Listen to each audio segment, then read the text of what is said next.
manipulations on social media platforms to sway a particular group's sentiments towards or away from something. Now more than ever before, we need to strengthen our ties with our neighbors to ensure that we're working together to keep our sub-region safe. We stand in solidarity and work in alliance with all our neighbors in the sub-region. Recognizing the history of our borders, we also acknowledge that on the other side of our country's borders are our family members.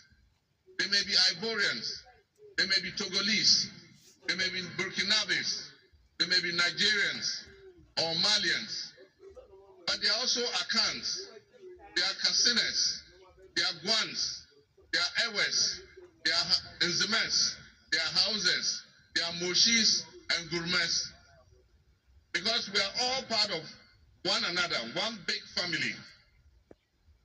With the increase of the climate crisis, and as the waters grow warmer, melting the Arctic ice and permafrost, there's a greater likelihood for viruses that have been frozen and thought to be extinct for decades, perhaps even centuries, to begin to spread and create another global pandemic. The changing climate conditions, increased population density in urban areas, and mass international travel are enabling existing viruses to spread and mutate at a faster and faster rate than they did before. This is a serious challenge.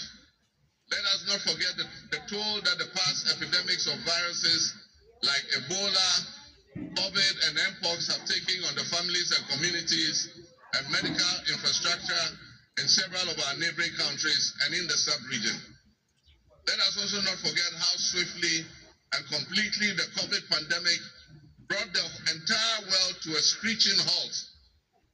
Our government will be working diligently to strengthen our public health systems while monitoring the global health situation so that when, and not if, but when the next pandemic or epidemic occurs, the loss of lives in Ghana will be minimal. The larger world exists around us and to some extent within us. While we cannot and should never use it as an excuse to stray from the direct and immediate needs of Ghana for the well-being of our citizens, we must also bear in mind that the affairs of the world, if we care to shape, lessen, avoid, or even at the other end of things, maximize the effect they have on us. My brothers and sisters, barely a month ago, we held historic elections that have caused dramatic shifts in our political landscape. I feel greatly honored that you, my compatriots, considered me worthy of receiving such an unprecedented and overwhelming mandate to steer the affairs of our beloved nation at this critical time in our history. The magnitude of this victory in the presidential elections and the gains that were made by my party, the National Democratic Congress, in the parliamentary elections naturally and justifiably resulted in great joy and celebration across our country, Ghana. But celebrations, no matter how justified and how well earned, Ghanaian people conveyed a powerful message, yet often overlooked by us politicians. This message was powerfully emphasized by a giant of American political history, President Ronald Reagan, when he declared at his inauguration some 40 years ago that governments have no power except that granted by the people. While Ghanaians take great pride in our thriving democracy, they are deeply dissatisfied with the quality of governance over the years and have openly voiced that dissatisfaction through the decisive actions that they undertake at the elections. Our people also understand that democracy is not just a token adorned with periodic elections followed by pomp and pageantry with the establishment of a new government. They expect that if democracy is celebrated as a superior means of governance, then its outcomes must be more tangible and benefit them in their individual lives. Any honest introspection and reflection on the pulse of our nation would reveal that many within our population do not feel that they have benefited from or partaking in this democratic dividend. Where people buffeted by severe economic crisis and hardships, and in the last few years, we have lurched from crisis to crisis. But there is hope on the horizon. Today should mark the beginning of a new opportunity. An opportunity for us to make a difference in our governance and our economic management. We shall reset our dear nation, Ghana.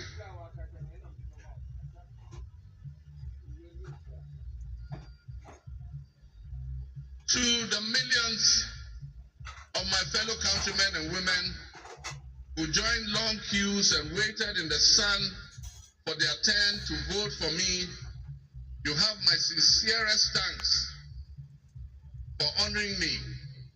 My firm, immutable assurance is that your vote will matter in the work that I'll do to make a difference in the destiny of this dear nation of ours. Your courage to bring change will not go in vain. Our nation was born with much promise. That promise would seem hazy and in doubt now because of all that has happened in the past. But I urge you, my fellow countrymen, not to be sucked into a state of perpetual pessimism. For some time, our country has urgently needed leadership with an unwavering desire to get things done. I with all humility assent that I intend to be that leader with your cooperation and your help. As your next leader, I shall strive to exercise sound judgment and be able to make the right calls at the right time. I will have the humility and presence of mind to take responsibility for any challenges and be willing to act firmly and timeously to resolve the challenges that we face as a nation. Since the elections, I have read and heard the word hope used many times in relation to my presidency and what it should offer the citizens of Ghana.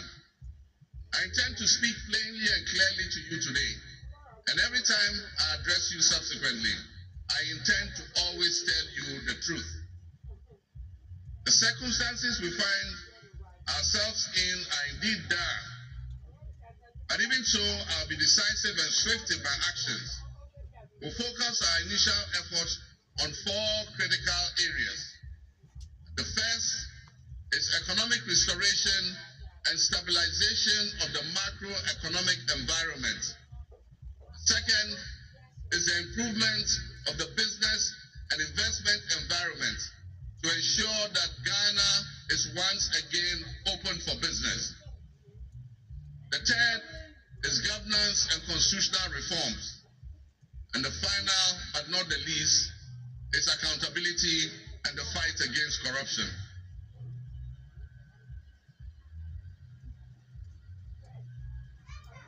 My brothers and sisters,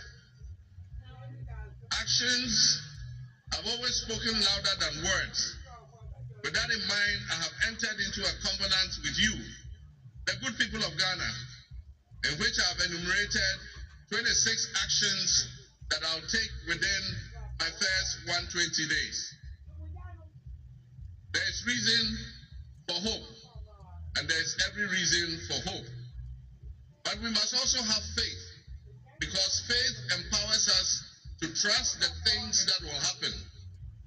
With faith, you believe what you know, and that is why we need faith to be able to achieve our reset.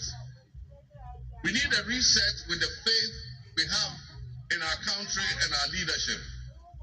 We need a reset with the faith we have in our institutions. We need a reset with our faith in our dear nation, Ghana. And by that I mean in all of us, because all of us are Ghana. You are Ghana, and I am Ghana. All of you seated here today, Ghanaian citizens, you are Ghana.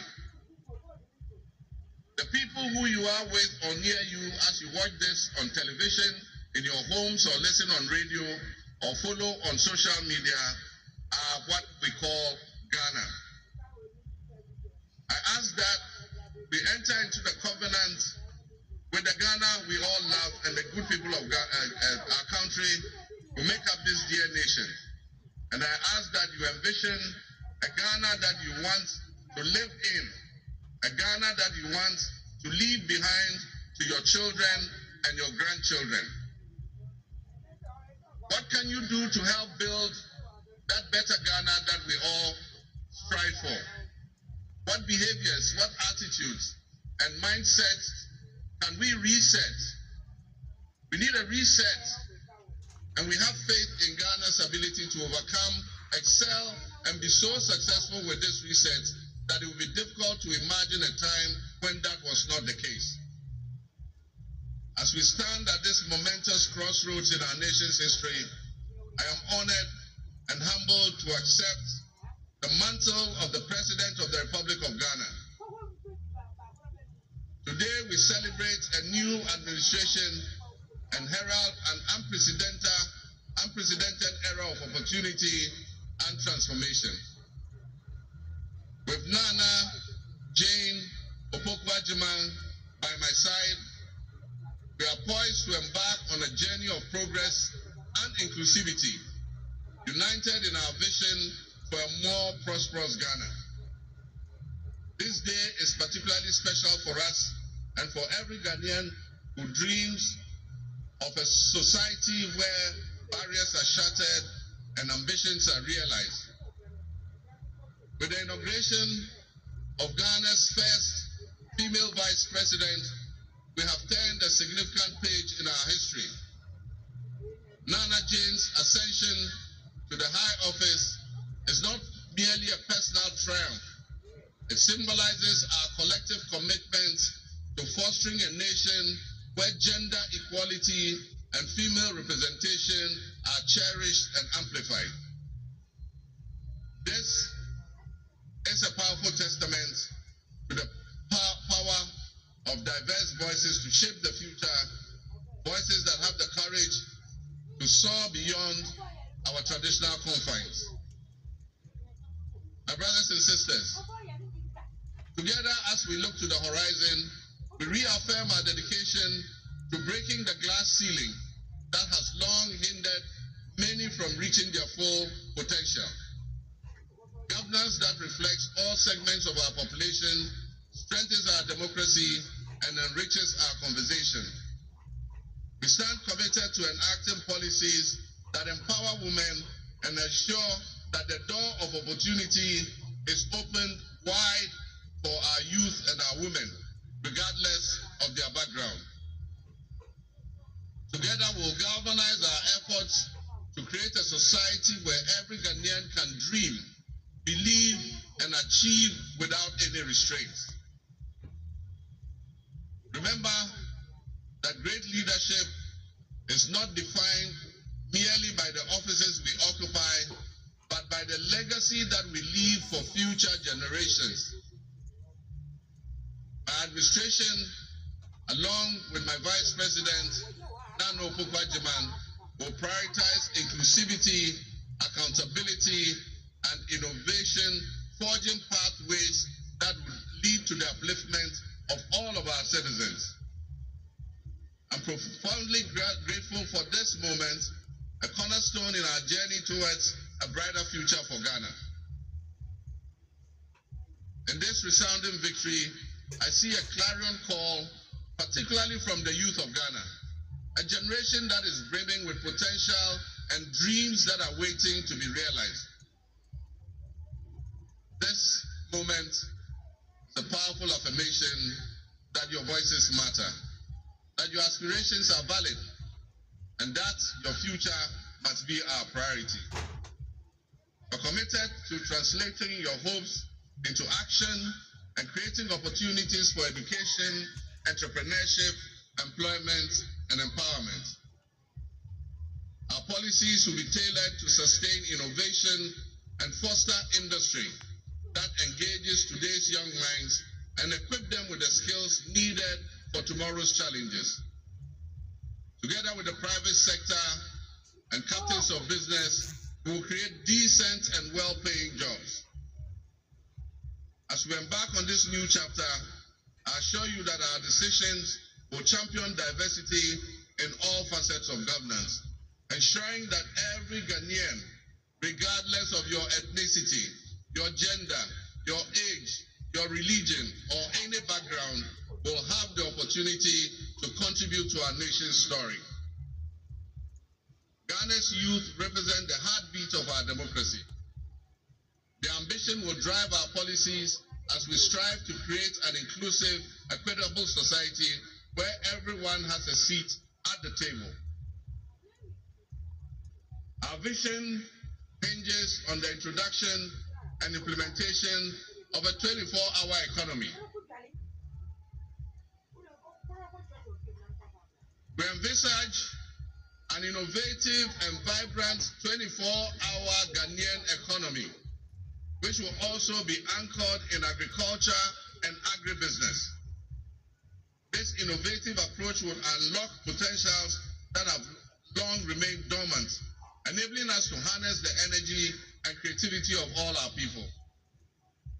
Just imagine a Ghana where our markets are alive and bustling at all hours of the day, with responsive public services accessible at all times, such that businesses can operate flexibly to meet the diverse demands that they are subjected to.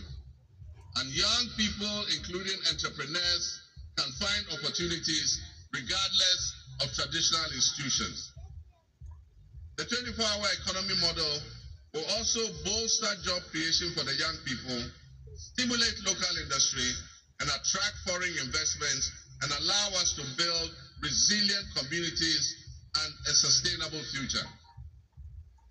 This vision extends beyond mere economic transactions. It symbolizes empowerment, the empowerment of every Ghanaian to contribute to our national progress.